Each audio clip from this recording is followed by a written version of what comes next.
What happens when a television interview spirals so far out of control that security has to be called to remove a guest from the set? In just 40 seconds, one comment would ignite a firestorm that would turn a routine morning show appearance into absolute chaos. Good Morning America was supposed to be a friendly platform, a place where celebrities came to share their stories, promote their projects, and connect with millions of viewers over their morning coffee. George Stephanopoulos had conducted thousands of interviews in his career. He was known for being fair, balanced, and professional. He asked tough questions when needed, but always with respect, always with dignity. This morning would test every ounce of that professionalism. Meghan Markle walked onto the set with an air of confidence. The cameras were rolling. The audience was watching. George welcomed her with a warm smile, the same smile he gave every guest. "Thank you so much for joining us this morning," he said. "We're really excited to have this conversation with you." She smiled back, but there was something different in her eyes. Something that suggested this interview might not go the way the producers had planned. "Thank you for having me, George," she replied, settling into her chair. The first few questions were standard. Softballs, really. George asked about her recent projects, her philanthropic work, her life away from the spotlight. Meghan answered each one with practiced ease, speaking in the careful, measured tones of someone who had done hundreds of these interviews before. Everything seemed normal. Everything seemed fine. But then George shifted gears. It was a natural transition, the kind any good journalist makes when moving from pleasantries to substance. "I want to ask you about some of the criticisms that have been directed at you over the past few years," he said. His tone was gentle, not accusatory. "How do you respond to people who say that some of your public statements have been contradictory?" The temperature in the studio dropped. Meghan's smile faded. Her posture stiffened. "Contradictory?" she repeated, her voice taking on an edge. "I find it interesting that you would use that word, George." George remained calm. "Well, there have been observers who have pointed out certain inconsistencies. I'm just giving you the opportunity to address that." "Observers," Meghan said, practically spitting the word. "You mean tabloids? You mean people who have been attacking me from day one?" "I mean legitimate commentators and journalists," George replied evenly. "People who have simply noted discrepancies between different statements. I'm not attacking you. I'm asking you to clarify." This was the moment. This was when the interview began to slip through everyone's fingers like sand. Meghan leaned forward, her eyes locked on George. "You know what your problem is, George. You sit here in your comfortable chair, with your comfortable life, and you judge people? You judge me." George blinked, clearly taken aback. "I'm not judging anyone. I'm doing my job as a journalist, which is to ask questions." "Your job," Meghan said with a bitter laugh, "your job is to tear people down, to make them look bad on national television. That's what this is really about, isn't it?" The producers in the control room were panicking. You could feel the tension through the screen. George Stephanopoulos had been in difficult interviews before. He had interviewed presidents, world leaders, controversial figures. He knew how to handle pushback. But this was different. This was personal in a way that caught him off guard. "Meghan, I think you're misunderstanding the intention here," George said, his voice still remarkably steady. "I invited you on this program to have an honest conversation. That means asking real questions, not just promotional softballs." "Honest?" Meghan shot back. "You want to talk about honesty? Let's talk about how the media in this country has treated me from the very beginning. Let's talk about the double standards. Let's talk about the racism." George held up a hand. "Those are absolutely valid topics, and I'm happy to discuss them. But that's not what I asked you about. I asked you a specific question about specific statements you've made. Can you answer that question?" "I don't have to answer anything," Meghan said, her voice rising. I don't have to sit here and be interrogated by you like I'm some kind of criminal." "No one is treating you like a criminal," George said, and for the first time, there was a hint of frustration in his voice. "But when you agree to come on a news program, you have to expect that you'll be asked substantive questions. That's how this works." Meghan stood up. The sudden movement shocked everyone. Guests don't just stand up in the middle of an interview. It's not done. "You know what, George? I'm finished. I'm done with this charade." George remained seated, professional to his core. "Meghan, please, sit down. Let's have a civil conversation." "Civil?" Meghan's voice was loud now, echoing through the studio. "You want to lecture me about being civil? You, who has made a career out of ambushing people on live television?" "I have never ambushed anyone," George said firmly, "and I'm not ambushing you now. You knew what kind of interview this would be. Your team and our team discussed the topics beforehand." "My team," Meghan said with disdain. "My team told me this would be a fair interview. They told me you were a professional. They lied." George took a breath. You could see him choosing his words carefully. "I am being fair, and I am being professional. What's happening right now is that you don't like being asked challenging questions, and instead of answering them, you're attacking me. That did it. That was the line that sent everything over the edge." Meghan pointed a finger at George, her hand shaking with anger. "How dare you?" she said, her voice low and dangerous. "How dare you sit there and tell me what I do and don't like? You don't know me. You don't know anything about me." "You're right," George said. "I don't know you personally. That's why I'm asking questions. That's why we're having this interview, so that people can get to know you better." "People don't want to get to know me," Meghan snapped. "They want to tear me apart. They want to see me fail, and you're helping them do it." George shook his head. "That's not true. And I think deep down, you know that's not true." The crew was frozen. Camera operators didn't know whether to keep filming or stop. The audience in the studio sat in stunned silence. This had gone so far beyond a normal interview that no one knew what to do. George Stephanopoulos, to his credit, remained in his chair, calm and composed, even as chaos erupted around him. "You're just like all the rest," Meghan continued, pacing now. "You pretend to be different. You pretend to care about truth and fairness. But when it comes down to it, you're just another talking head reading from a script, doing whatever your bosses tell you to do." "My bosses don't tell me what to ask," George said quietly. "I prepare my own questions based on research and relevance, and I ask those questions with respect." "Respect," Meghan repeated mockingly. "You wouldn't know respect if it hit you in the face." That was when George stood up, not aggressively, not to intimidate, but to establish that he would not be spoken to that way. "Meghan," he said, his voice firm but not angry, "I have treated you with nothing but respect since you walked onto this set. I welcomed you. I thanked you for coming. I asked you fair questions. What you're doing right now is not okay." "What I'm doing?" Meghan's voice went up an octave. "What about what you're doing? What about the hit job you're trying to pull right now on live television?" "There is no hit job," George said, enunciating each word carefully. "There is a journalist asking questions, and a guest who refuses to answer them. That's all this is." Meghan grabbed her microphone and ripped it off her lapel. The sound of it disconnecting crackled through the speakers. "I'm not doing this anymore," she announced. "I'm leaving." George didn't try to stop her. He just stood there, watching. "You're free to leave whenever you want," he said. "But I think the viewers deserve better than this." "The viewers," Meghan said with a harsh laugh. "The viewers have been fed lies about me for years. One more day won't make a difference." She started to walk off the set, but then she stopped.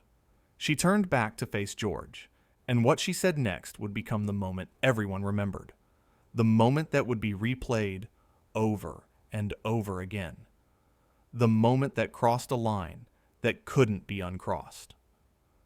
You know what your real problem is, George, she said, her voice dripping with contempt. You're a puppet. A sad little puppet who dances when the network pulls your strings. You have no integrity. No backbone. You're everything that's wrong with journalism today, and you're too blind to even see it. The studio went completely silent. George Stephanopoulos stood there, absorbing the insult, his face unreadable. When he finally spoke, his voice was quiet, but it carried weight. I'm sorry you feel that way, he said. I've dedicated my career to honest journalism. I've asked difficult questions to people far more powerful than you, and I've faced criticism for it, but I've never compromised my integrity. Not once. And I'm not going to start now. Meghan scoffed. Keep telling yourself that, George. Maybe one day you'll believe it. She turned to walk away again, but George wasn't finished. Before you go, he said, stopping her in her tracks, I want to say something. You came on this program of your own free will. You agreed to this interview. You had every opportunity to answer questions, thoughtfully and honestly. Instead, you chose to attack me personally, to insult my professionalism, and to disrespect this program and everyone who works on it. That's your choice. But own it. Don't pretend you're the victim here. Meghan whirled around, her face flushed with anger. Victim? You think I'm playing the victim? That's rich coming from you, George. Really rich. I think you're avoiding accountability, George said simply. I think when confronted with legitimate questions, you deflect. You attack. You blame everyone else. And I think the viewers can see that. The viewers, Meghan said, her voice shaking now, are smarter than you think. They see what's happening here. They see a bully with a microphone trying to make himself feel important by tearing down a woman. George shook his head slowly. That's not what's happening, and you know it. Gender has nothing to do with this. I ask tough questions to everyone, regardless of who they are. That's my job. Your job is to be a mouthpiece for the establishment, Meghan shot back. Your job is to protect the status quo and attack anyone who threatens it. My job, George said, his patience clearly wearing thin now, is to inform the public, to seek truth, to hold people accountable when they make public statements. That includes you. Meghan took a step closer to him, her finger pointing at his chest. You want to hold me accountable? Fine. Let's talk about accountability. Let's talk about how this network has treated me. Let's talk about the hit pieces, the misleading headlines, the constant scrutiny of every single thing I do or say. We can talk about all of that, George said, standing his ground. But first, you need to answer the question I originally asked you. Can you do that? I don't need to do anything, Meghan said. Especially not for you. George sighed. It was a deep, weary sigh that spoke to years of dealing with difficult interviews and uncooperative guests. Okay, he said. Then I think we're done here. We were done the moment I realized what kind of interview this was going to be, Meghan retorted. And what kind of interview was that? George asked. A setup, Meghan said. A complete and total setup designed to make me look bad. George spread his hands. The only person making you look bad right now is you. I asked you one challenging question, and you've spent the last 10 minutes attacking me instead of answering it. How is that my fault? Meghan's face went red. Because you asked it in bad faith. Because you asked it knowing what kind of reaction you'd get. Because you wanted this to happen. I wanted to have a substantive conversation, George said. That's all I've ever wanted. But you're right about one thing. We are done here. He turned to someone off camera. Can we get someone to escort our guest out, please? That was it. That was the final straw. Meghan's eyes went wide. You're having me escorted out? Are you serious? Right now? You said you were leaving, George replied calmly. I'm just making sure you can find your way. I know how to find my way, George, Meghan said icily. I don't need your help. I don't need anything from you." "Clearly," George said. A production assistant appeared at the edge of the set, looking nervous and uncertain. Meghan glared at George one more time. "This isn't over," she said. "Yes, it is," George replied. "This interview is over. Thank you for your time." Meghan opened her mouth to say something else, but George had already turned away. He was done engaging. He walked back to his desk, sat down, and looked directly into the camera. "We'll be right back after this break," he said, his voice steady and professional, as if nothing unusual had just happened. Meghan stood there for a moment, frozen in disbelief. The production assistant gently touched her elbow, trying to guide her off the set. She jerked her arm away. "Don't touch me," she snapped. "Ma'am." "Please," the assistant said quietly. "Let's just step off the set." Meghan looked around the studio. The crew members were all staring at her. The audience was silent, watching this train wreck unfold in real time. She realized, perhaps for the first time, how badly this had gone, how completely she had lost control of the situation. But instead of backing down, instead of apologizing or trying to salvage something from the wreckage, she doubled down. "You're all complicit," she said to the room at large. "Every single one of you. You work for a corrupt system and you don't even care." No one responded. What could they say? George kept his eyes on his notes, deliberately not looking at her. The camera operators kept filming. The boom mic operator kept the microphone trained on her, capturing every word. "Fine," Meghan said. "I'll leave. I'll walk out of here with my head held high, knowing that I stood up for myself, knowing that I didn't let you break me." She started walking toward the exit. The production assistant followed at a respectful distance, making sure she actually left. But Meghan wasn't done. She stopped at the edge of the set and turned back one last time. "George," she called out. He looked up. "I hope you can sleep at night, knowing what you do for a living." George met her eyes. "I sleep just fine," he said quietly. "My conscience is clear." Meghan shook her head in disgust, and finally walked off the set. The production assistant followed her out.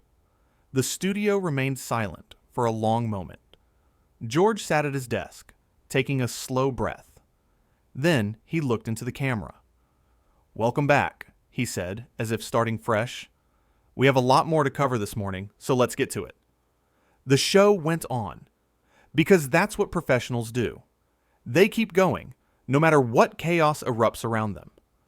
George Stephanopoulos had faced hostile world leaders, evasive politicians, and defensive celebrities. He had been yelled at, lied to, and walked out on before. But this interview would be remembered as one of the most dramatic implosions in morning television history. Not because of what George did. He had simply asked a fair question and maintained his composure when things went sideways. But because of how spectacularly a guest had melted down on live television, how someone had chosen to attack the messenger rather than engage with the message, how entitlement and defensiveness had collided with professional journalism, and the result had been absolute chaos. In the control room, the producers were already reviewing the footage, knowing this would be the clip that dominated the news cycle for days. The moment when a routine interview became anything but routine. The moment when someone's true colors were revealed under pressure. George finished the rest of the show without mentioning what had happened. He interviewed other guests, covered other stories, did his job exactly as he always did. Professional, prepared, unflappable. That's who he was. That's who he had always been. Somewhere off the set, Meghan was probably still fuming, still convinced she had been wronged, still believing that she was the victim of a setup rather than the architect of her own disaster. That's often how it goes. People who can't handle criticism rarely recognize their own role in creating the drama they complain about. But George knew the truth. The viewers knew the truth. The cameras had captured everything. There was no spin that could change what had actually happened. A journalist had asked a legitimate question, and a guest had responded with personal attacks and baseless accusations. Then, When called out on that behavior, the guest had escalated even further before storming off the set. It was a masterclass in what not to do during an interview, a perfect example of how to destroy your own credibility in real time. And through it all, George Stephanopoulos had remained calm, professional, and focused on the truth. He had refused to engage in the mudslinging. He had refused to take the bait. He had simply done his job. As the cameras cut away for a commercial break, George removed his microphone and stood up. A colleague approached him, concern on their face. "Are you okay?" they asked. George nodded. "I'm fine," he said. "That was unfortunate, but I'm fine." "You handled that incredibly well," the colleague said. "I don't know how you stayed so calm." George shrugged. What else was I going to do? Yell back? Storm off? That's not who I am, and it's not what this program stands for. He was right. Good Morning America had built its reputation on respectful, informative interviews, on treating guests fairly while still asking important questions. One guest's meltdown wouldn't change that. If anything, it reinforced why that approach was necessary. When you stay professional, when you stick to your principles, the truth reveals itself. The production assistant who had escorted Meghan out returned to the studio. "She's gone," they reported. "Left the building entirely." "Good," someone said. "That was intense." "That was a disaster," another voice chimed in. "But at least George handled it perfectly." And he had. In a situation that could have spiraled completely out of control, George Stephanopoulos had been the adult in the room. He had set boundaries. He had refused to be bullied or intimidated. He had stood up for the integrity of journalism while remaining respectful and composed. That's what separates true professionals from everyone else. The ability to maintain standards even when others abandon theirs. The strength to stay calm when chaos erupts. The wisdom to know that sometimes the best response to an attack is simply to refuse to engage with it on its terms. As George prepared for the next segment, he thought about the question that had started it all. It had been a straightforward question, a fair question, the kind of question any journalist would ask. And the reaction to it had been so over the top, so disproportionate, that it told its own story. When someone can't answer a simple question without attacking the person asking it, that says everything you need to know. The rest of the show went smoothly. Other guests came on, answered questions, had pleasant conversations, and left without incident. Because that's how it's supposed to work. That's how it works 99% of the time. But that 1%, those moments when someone decides they're above being questioned, those are the moments that test what you're made of. George Stephanopoulos had passed that test. He had shown millions of viewers what integrity looks like under pressure. He had demonstrated that you don't need to raise your voice or lose your temper to stand your ground. You just need to know who you are and what you stand for, and refuse to compromise those things for anyone. When the show finally ended, George sat at his desk for a moment, collecting his thoughts. It had been a strange morning, an uncomfortable morning, but he had no regrets about how he had handled it. He had asked the questions that needed to be asked. He had maintained his professionalism even when it wasn't reciprocated. He had done his job, and really, at the end of the day, that's all any of us can do. Stay true to ourselves. Stand up for what's right. Treat others with respect while also refusing to be disrespected. George Stephanopoulos had done all of that and more. He had shown the world what real class looks like, what real strength looks like. Not the loud, aggressive kind of strength that Meghan had displayed, but the quiet, steady strength of someone who doesn't need to prove anything to anyone because they know their own worth. The clip would go viral, of course. It would be analyzed and discussed and debated. People would take sides. Some would defend Meghan, claiming she had been treated unfairly.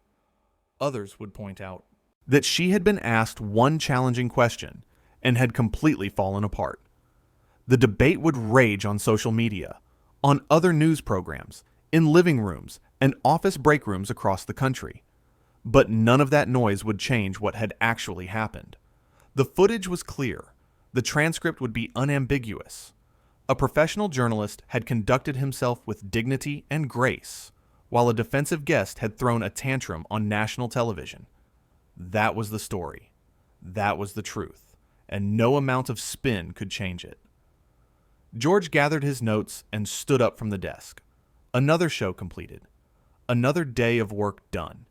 He had interviews scheduled for tomorrow. More stories to cover. More questions to ask. Life would go on. The show would go on. Because that's what professionals do. They don't dwell on the drama.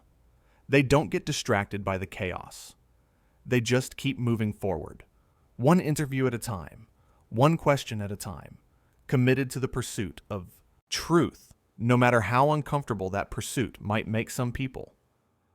As he walked off the set, George thought about all the interviews he had done over the years, the good ones and the difficult ones, the guests who had been gracious and the ones who had been hostile. He had learned something from each one, but this interview, this spectacular implosion, had reinforced something he already knew. When you do the right thing, when you ask the right questions, sometimes people won't like it. Sometimes they'll lash out. Sometimes they'll attack you personally because they can't defend their positions substantively. And when that happens, the only thing you can do is stay calm. Stay professional. Stay true to your principles. Let your work speak for itself. Let the truth reveal itself. Because it always does, eventually. Maybe not immediately. Maybe not in a way that satisfies everyone. But the truth has a way of emerging, especially when cameras are rolling and millions of people are watching. George Stephanopoulos had nothing to apologize for. He had done exactly what he was supposed to do. And Meghan Markle had done exactly what she chose to do. The consequences of those choices would play out in their own time. But on this morning, in this studio, the outcome had been clear. Professionalism had prevailed over petulance. Integrity had triumphed over insult. And journalism had stood its ground against someone who thought they could bully their way out of accountability. That was the real story. Not the yelling or the accusations or the dramatic exit, but the quiet strength of a man who refused to be rattled, who refused to sink to someone else's level, who understood that the best response to an attack is often simply to maintain your standards and let the attacker's behavior speak for itself. As the studio emptied out and the crew began breaking down the set for the day, one thing was certain. This interview would be talked about for a long time. It would be studied in journalism schools as an example of how to handle a hostile guest. It would be referenced in future discussions about media accountability and celebrity entitlement. It would become part of television history.